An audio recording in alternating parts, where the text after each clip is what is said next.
Nakabidyo na to din ang. Ay, ano naman? Oh. 139 din. 39? Sa doctor?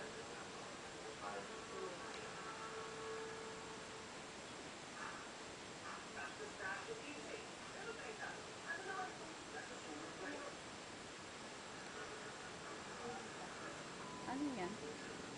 Likod? Ano yan?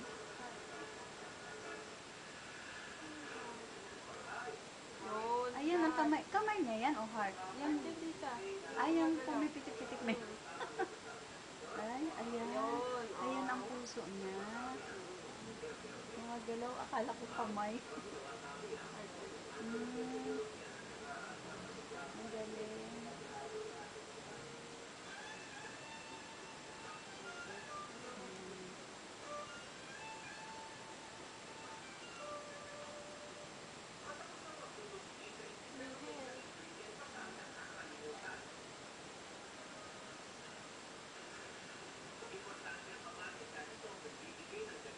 Ano yan?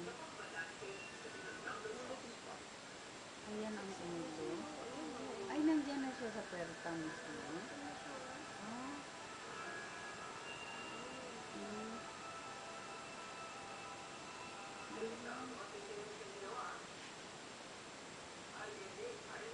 Ayan, parang ano, tungo. Ay, puso. Ayan yung puso. Saan ang kamay niya? Asan? Ayan, maliliit na bilog. Ayan ang kamay. Ah. Dalawang kamay. Ayan, ayan. Oh. Nakatikom yung kamay. Parang manunong. Pag nakatikom. Pag nakatikom, perfect. Ay, ganun. Kasi ano siya eh. Sa kasi ibig sabihin, lakas niya. Malakas siya pag Kasi nakatikom. nakaganon. Nakabuka. Paano paypay? Pag malakas siya pag nakatikom ang mga kamay. Ang galing.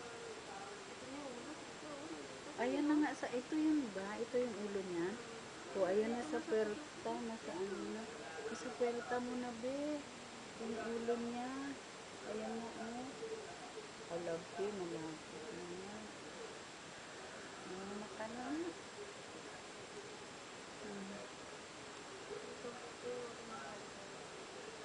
Ano yung Doppler?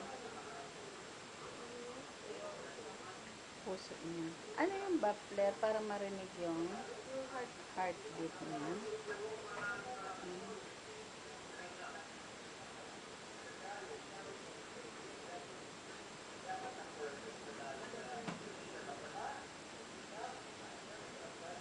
Ngayon, iba-Doppler ulit.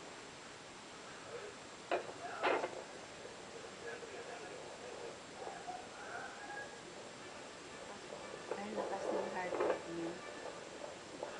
Sa lakas ng heartbeat. Oo. Ay, ang lakas. May record tita? Ay, naka-record, naka-video siya. Ay, maririnig ni Papa mo yung heartbeat niya.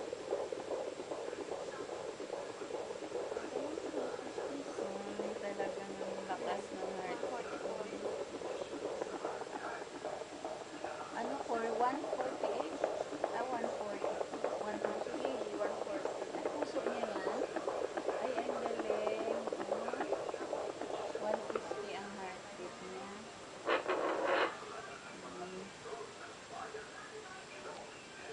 Okay.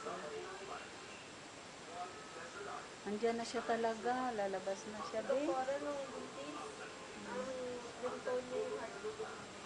Ay, ang galing. Pwede natin gawin pala. So, tita, Oo. Oo. Paano yun? Ayun na lang. Dito na lang. Ito na lang. Okay.